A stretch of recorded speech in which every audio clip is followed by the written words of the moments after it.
It's Chris, you're watching Chris's Real Talk. And it's Thursday the 9th, I think, of August. And I've done different videos here and there about this, that and the other. I hope you caught my last one, which was about someone trying to scam money out of me when mama didn't raise no fool.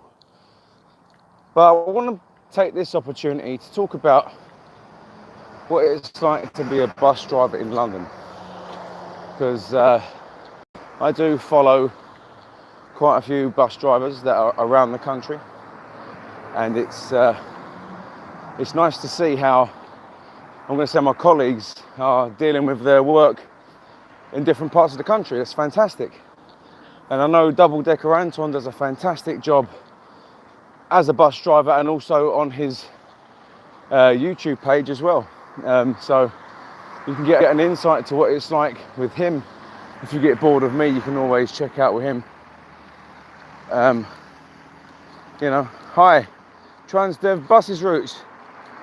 I can tell you like working with Transdev. Mate. What's going on with this thing at the bottom? Yeah, that's it. We'll have it old school. There we go. So, being a London bus driver, it's challenging. It really is, because like most other bus drivers, we have to put in the hours, and I put in 42 to 49 hours a week. And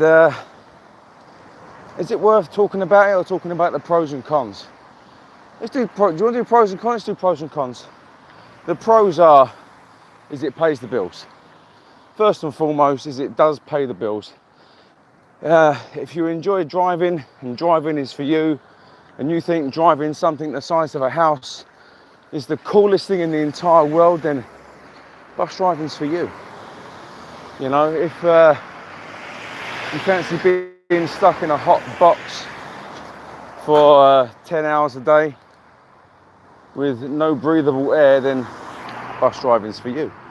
But no, seriously, it's not a bad thing. It's you have to be a jack of a few different trades. First of all, you have to be a good driver, and everyone can bleat on about, oh, I'm the best driver in the world, when the actual fact is that we're all still learning, and the more we drive, the better we get, and we get taught how to drive a large vehicle safely and be able to do that while carrying passengers. And the only way I can describe driving a bus anywhere, not just in London, is to imagine you're driving that bus with your nan sitting at the back pouring tea. If you can drive with that vision in your mind, then your driving will be so much smoother. You have customer services as well. You have to be a sat nav. You have to be the A to Z. A lot of people think that because you're a bus driver, you tend to know every single bus route everywhere. And even though you probably don't know all the bus routes everywhere, over the time you do the job, you start remembering certain routes, so you can give people a direction from A to B quite confidently. Or even if you don't know, just explain to someone, look, I'm terribly sorry, I don't know how to get there, but if you go to the underground, you may be able to catch a line from there to wherever you're going. So, offer someone an alternative if you don't know where to go. It's a bus enthusiast's dream job, I would imagine, but it's you have to be very customer services and customer focused in the grand scale of things, in the bigger picture, because customers, passengers, they complain about the tiniest thing that isn't your fault, the tiniest thing that is out of your control. You do get complaints. You get complaints for doing your job correctly. You do get complaints for if you make a mistake. And it's a difficult thing to try and swallow, knowing that you've been pulled into the office for doing your job correctly, because they have to talk to you about what may or may not have occurred, and then you have to explain in detail the events. And there might have been an event where you are absolutely unaware of what the hell has happened, and then they'll try and jog your memory by saying, on this day at this time, this person said good morning, driver, and you failed to say good morning back. This is the sort of thing that people complain about. Let me change this back, just making my eyes feel funny. This is the sort of thing that people complain about, and it is kind of soul destroying in a way, because we do try, all of us try our level best to do the best we can, given some absolutely terrible circumstances. It could be we have to work 6, 7 or even 8 days in a row without seeing our families, our kids, our wives. It's like I've just left home. It is just 25 to 8 in the morning. My kids are still in bed. In fact, my kids are not actually well, they're sick and they're in bed. By the time I get home, they'll more than likely be in bed again. And that to me it makes me sad. And I know that I actually have got 8 days on the fly doing this job. So I know I am not going to get a chance to see my kids. And bus drivers or HGV drivers that work, especially across the continent, we know what it's like doing that. We do work extraordinarily long hours and shift work as well. And I'm not saying it's just exclusive to bus drivers, because obviously emergency services and nurses, doctors, they have the same kind of raw deal that we have. But I'm just giving you a perspective of what it's like to be a London bus driver. You see, so we don't get to see our families. We do get a lot of abuse. A lot of abuse. I've been doing this job nearly 7 years now, and I've been spat at so many times. Luckily that screen is there, because I'm telling you, if any of that spit ever touches me, I am going to jump out the cab and beat the granny out of someone, to be fair. So the amount of abuse we get, physical abuse, verbal abuse, it is bad. We have to deal with a lot, and we have to sit there and try and stay as calm as possible. And I mean as calm as possible. You could have someone standing there saying your mum's this, that and the other, fuck you, blah, blah, blah. My favourite one is, I pay your wages, do you? Oh. Well, if that's the case, you owe me money. You see, I'm due a couple of pay rises, and I don't see your name on my payslip. But the thing is that if I start giving smart-ass remarks like that, then I get a complaint.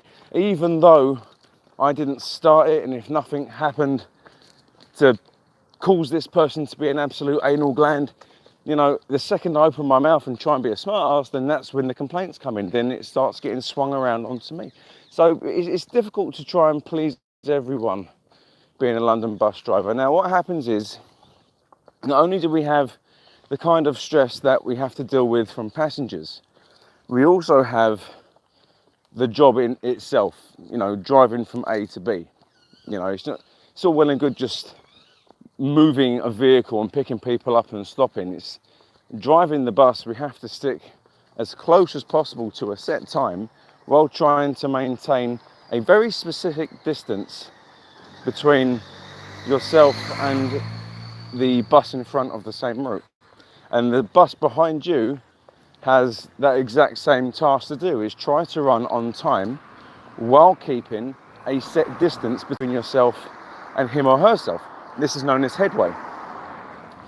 And you can leave, say, one end of my route at 9 o'clock in the morning, hypothetical, and you could be due at the other end of your route at, say, 10:15. That's an hour and 15 minutes. And that journey, depending on what time of day it is, can be different lengths. So at 9 o'clock in the morning will take an hour and 15 minutes. If that was the same at 10 o'clock at night, that could take you 45 minutes because of the lack of traffic. But you have to try and get to where you're going on time and keep a set distance. Now, the set distance we know as bus drivers in London anyway is known as headway. I'm not sure how bus operators in the rest of the country work. Please feel free to drop a comment below and let me know how your services operate. But in London, we've got a thing called headway, where we can see how close we are to the bus in front using GPS tracking. In fact, it's a very old system, to be fair. It does need updating.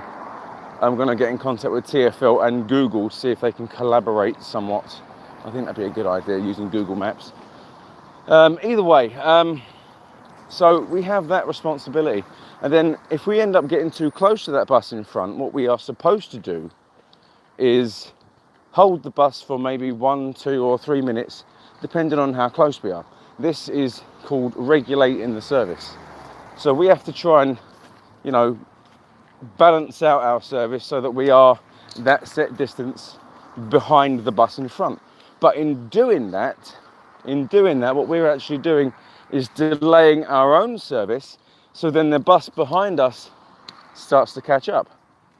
And then he or she will then have to hold his off the bus, and then it's a knock-on effect, and it goes back and it goes back and it goes back to the point where a driver at the other end of the route where he or she was starting from will get a call from the controller saying, yeah, can you leave 3 or 4 minutes late? There are delays on the route. And all of that could have been caused by a bus being held at a bus stop with an unruly passenger. All of that could be caused by one person who decided to be abusive and the driver refusing to drive. So you wouldn't think so, but one thing affecting one bus can affect the rest of the route in both directions. So it's very difficult to try and maintain that service while getting it in the ear from your controller for whatever bus route you are. Well, and also getting it in the ear from passengers who may be running late for a job interview, or maybe running late for work, or maybe they're going to miss their train. They might not understand that you may be running 5 minutes early because you're trying to keep that gap between yourself and the bus in front. And then the controller will call you and say, look, you're running early, your leader's running early, we're going to have to try and slow you down a bit to make sure that you get where you need to on time, because some people rely on the bus to be there at a very specific time. So if you're there early, they haven't got on your bus. So then we'll have to regulate the service because we're running early. But when you have to sit at a bus stop for 3, 4, maybe 5 minutes, if you are running that early, again, you get it in the ear. Driver, drive the bus. I've got places to be.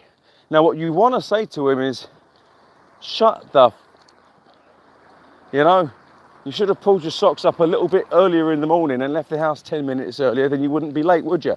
But you're not allowed to say that. But I can say that on here. I've got no logos. But it's a very difficult thing to try and do, is be a bus driver. But saying that, it can sometimes be as easy or as difficult as you want to make the job, if that makes sense. It all depends on your attitude when you come to work. I've had days where I've turned up to work and I've been full of energy, full of joy of the day. And I've had an absolutely fantastic day. And that's just been down to me and my own personal attitude. I've had days where I've turned up to work and I've been grumpy as sin. And I mean absolutely grumpy.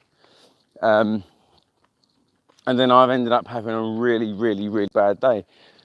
But, that can affect how your day goes. Driving a bus in London is quite challenging, especially when it comes to traffic that is out of your control. Plus we always have the looming threat of something that may happen, if that makes sense, without scaring too many people. You see, in 2005, it's just a long way away. Basically, we know it in the UK is 7/7. There was an attack on public transport where a bus and some underground trains were the target of not nice people, let's put it that way. I don't want to say the T word, but they were targeted and there were casualties. Now, my dad was there at one of those, the bus at Russell Square, I believe, or Tavistock Square. He was at work at the time, and the bus that exploded and the explosion went over his head. And my dad absolutely hates the fact that I'm a bus driver. It scares the crap out of him, you know. And he never had any counselling for that. Unfortunately, people did die. And he did the best he could to try and save as many people as he could with the limited emergency first aid pack that he had. But the job scares the life out of him. And the thing is, what we have to do as bus drivers is be vigilant all the time. All the time we have to be vigilant. We have to, obviously, when we get to one end of our route, check for defects, damage, you know, lost property. But not so much lost property, it's things in particular that we have to look out for.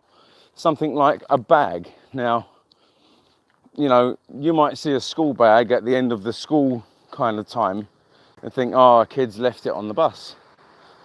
But you've got to think of the mentality of people. You see, most people, if they leave something on the bus, they leave it on the chair if it's an accident. Most people who leave stuff on the bus and it's underneath the seat make a conscious effort to put something underneath the seat. So when we find something on the bus that shouldn't be there, be it a bag, a holdall, a box of some kind, laptop bags are popular, you know, and it's underneath the seat or even on the seat, to be fair, you then have an option. You can either try and be Rambo and open it yourself, which I would not recommend in case there is something in there which should not be in there. And 99.999% of the time, it's either a massive nappy holdall bag carrier thing, or it's got someone's skiddy underwear in it where they come out of the gym. Or, you know, maybe it has got a laptop in there or schoolwork or office stuff. You know, majority of the time that is what it is. But what you're supposed to do, especially if you have a sneaky peek inside that bag and you might see wires, or if you're not sure what's in the bag and it does make you itchy, you know, it's like, what do? What you're supposed to do is not use the bus radio, because if there is a device which shouldn't be there, then that may be triggered off by a certain frequency. It may be triggered off by the outbound signal of the bus radio, not the inbound radio of the bus signal of the bus radio. So don't use the bus radio. Walk at least 200 yards away from the vehicle, and then call the police using 999, and then obviously call your garage from that same phone at that same safe distance, and let them know that you're at the stand and you're waiting for a police assistance. And then what they'll do is they'll either send police and check the bus out, or they'll close the road and do what they need to accordingly. But these are the sort of things that we have to look out for. You see, it's very, very daunting sometimes, this job. You know, I mean, sometimes it can be funny. I mean, sometimes things happen on the bus where you think, damn, that is disgusting, but it does you a favour. Last week, I had a very, very, very hot bus, and I had to change it. I had to substitute my bus. And I drove it in service, this second bus, and this bus was no more cooler than the first one. And when I got to one end of the route, this gentleman came to me and said, "Driver, someone's done a poo on the back seat." "Oh, really?" He goes, "Oh, yeah, driver, why are you happy? Someone's done a poo on the back seat." I said, "Mate, I'm elated. I have to take this bus back to the garage now and I'm finishing." You know what I mean? So it's things like that. Is that if you want to be sick on my bus, be sick. If you want to have a crap on my bus, have a crap. That's fine. That does me a favour. You know, that means I then have to drive out of service back to my garage, and an empty bus is a happy bus, where the bus then has to get cleaned, and that means me not having to do any work. You see, that's the sort of mentality I have nowadays. You know, it's silly things, because, you know, things like that do get cleaned up. It's not a problem, but that just means that we have less work to do, or less traffic to sit in, or whatever the case may be. But being a bus driver in London, it's a difficult thing to do if you want it to be difficult. If you expect it to be crap, then it's like any other job, it is going to be crap. I try and take some pride in what I do. I try and take some pride in my job. I actually try and do the best I actually can for my passengers and for myself. You know, I try to go to work with a positive mental attitude towards the job. I really do. If it ends up getting dragged down for whatever the reason may be, then so be it. I mean, currently it's muggy, it's warm, but it's raining. I'm getting wet and I don't care, because it feels nice, it's cooling. You know, if this was a sunny morning right now wearing this thing, I'd be sweating like a whore in a church. But no, I can't grumble. I'm actually enjoying this little bit of rain today. It's actually setting me up for having a very good day. You see, it is what it is. You know, I mean, if there's been comments coming in, I do apologise. I haven't been seeing them.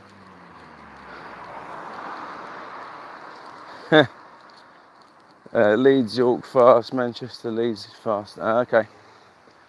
But you know, let me know what it's like if you are a bus driver in anywhere in the world, really. What the job's like for you. Drop the comments below. If you're not a bus driver and you're a bit of a bus enthusiast and you want to know something about the bus industry, or have a question about the type of buses that I drive, then again, feel free to ask away. I always reply. You know, there may be a couple of instances where I don't, but it's not personal. It's because sometimes I just don't see them. I do catch up with them though. But I mean, on my route specifically, I'm not sure if anyone has seen the news or any bus forums lately, because my route in particular, and this is where people start figuring out where I work and what bus route I drive, we're going to be the first, and I believe this to be, you know, that's what it said, it could be wrong, the first bus route in the country, and this is excluding tour buses, because tour buses have these, a different type of these, but these, you know. So my route is going to be the first route in London and possibly the country to have triaxle buses. Again, some tour buses do have triaxle buses. I'm talking about actual bus routes. So, you know, we're going to have 3 axles, and the rear wheels are going to have rear wheel steering. And the passenger capacity on each bus has increased by 52%, which means we have to carry on a full load up to and over 130 passengers. Now let's let that sink in for a minute. 130 plus passengers. Now, when you're a passenger and you're being an unruly little shitbag and you decide to try and piss that driver off, just remember that that driver is in control of a large vehicle that steers from the front and rear, is the size of a small flat, and has your life in his hands. Do you see where I'm coming from a little bit now in regards to what we have to deal with? You see, it's not easy trying to keep everyone happy while taking it in the ear verbally from little scroats while driving a large vehicle which could potentially rip the front off a car if you don't take the angle correctly.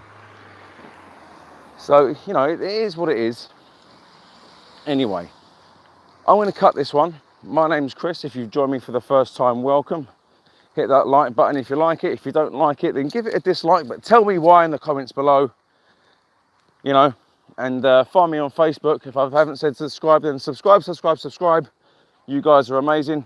Catch you on the next one.